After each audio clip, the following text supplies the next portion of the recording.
Orbit কিন্তু ও সব সময় চুরি টুরি নিয়ে বেড়ায়। পূর্বে কি তার কোনো ঘটনা আছে?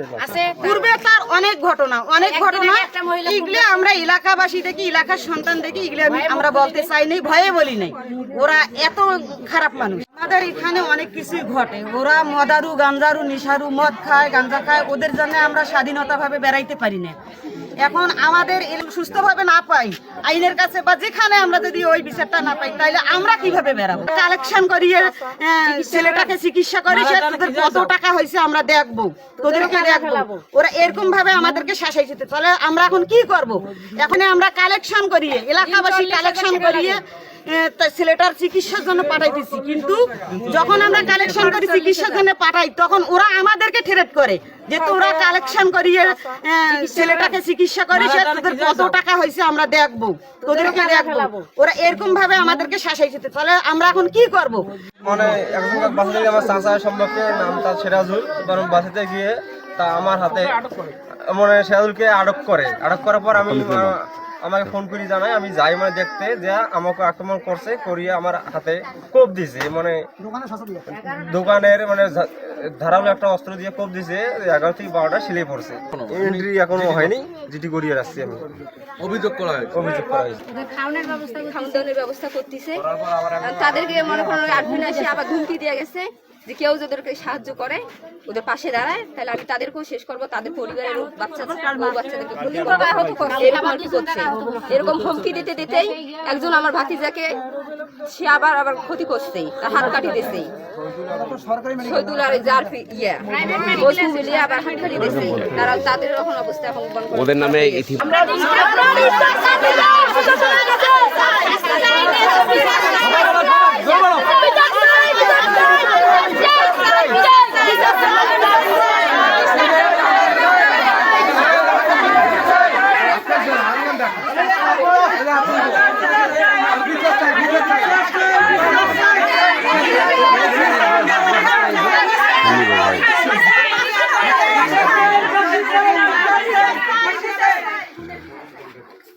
ছেলেকে সদরে ভর্তি করছে ক্লিনিকে ঢাকায়।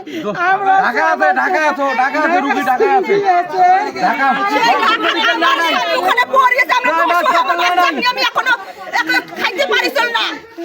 যদি যে আরো 4টে কাল্লা নেওয়ার জন্য যদি তারা হুমকি দেয়, তাহলে আমরা কোথায় তার জন্য কি করবো?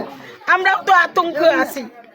হ্যাঁ, তার জন্য যদি আপনারা যদি বিচারে ফাঁসির যদি একটা কিছু ব্যবস্থা না নেন, তাহলে আমরা কিন্তু যে অফিস আদালতে উঠিয়া যে আমরা চতুর্থ সাইড আমরা ঘেরাও করি, তার আমরা প্রতিবাদ নেব।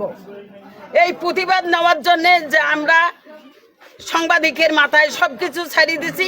তারা যেটা করবে, যে এটা যেন আমাদের পক্ষ ভালোর জন্য যেন তারা করতে পারে, যে সে ভালোর জন্য।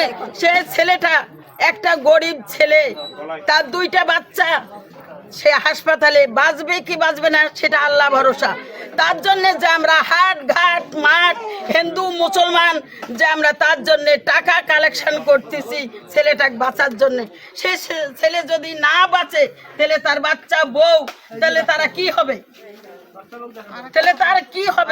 তাহলে আমরা যদি